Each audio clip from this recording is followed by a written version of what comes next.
Nazoul Fellaoun, je me présente. Je suis Arbia Nour Elbez de la Tunisie, fondatrice et présidente de l'association tunisienne de la femme amazigh. الجمعية التونسية للمرأة الأمازيغية. مشاركتي في المؤتمر العالمي للأمازيغ هي مشاركة كانت أولا حب اطلاع، حبيت نشوف طريقة العمل المنظومة اللي المؤتمر العالمي يسير بها، وفعلا بكل صراحة يعني كان كل شيء على أحسن ما يرام. لقيت عندهم برشا شفافية، تميزوا بالشفافية بكل صدق، تميزوا بالمساواة، يعني ناس كل تخدم كيف ما رئيس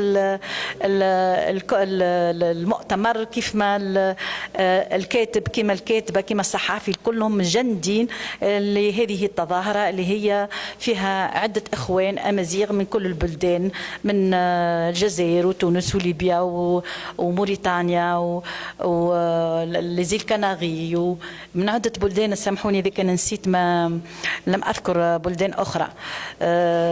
فإن شاء الله يكون النتائج متاعنا حسنة، إن شاء الله نوصلوا الهدف اللي هو التعاون، التواصل، الثقافة المتبادلة، مد جسور التعاون بين كل هذه البلدان اللي ذكرتها.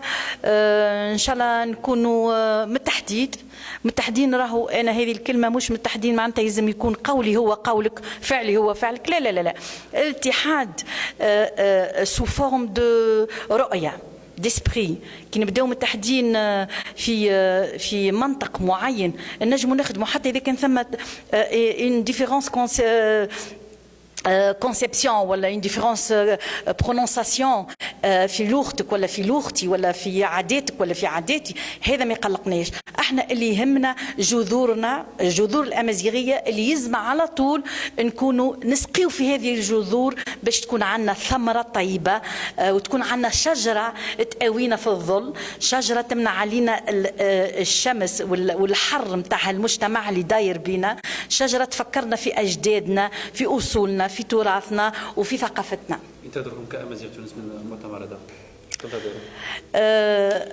كأمازيغ تونس ننتظر كل خير من المؤتمر، ننتظر أنه هالمؤتمر هذا باش يفهم أمازيغ تونس اللي هما كانوا أقلية، ومش كانوا هما أقلية بالفعل، لأنه تنجم تكون في ظروف خلتهم en voie de disparition. لكن الحمد لله من 2011 الديمقراطية اللي صارت في الثورة متاعنا خلتنا نتكلموا وخلتنا نعبروا، والسلطة متاعنا أعطتنا الحرية باش نكونوا ونأسسوا عدة جمعيات هذه اللي هي عندها برامج، اللي هي عندها أهداف، وقاعدين ننشطوا بصراحة بكل حرية. فمشاركة تونس في المؤتمر العالمي للأمازيغ هو استفادة، هو تبادل ثقافي، هو تبادل فكري.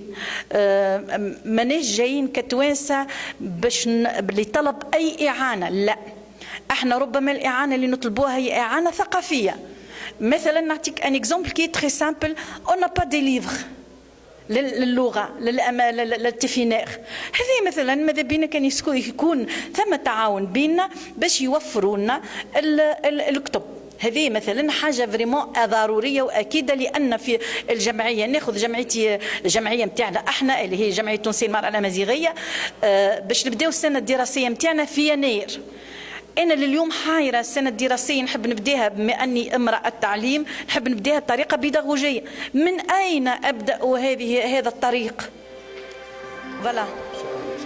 يعيشك، شكرا لك بالتوفيق.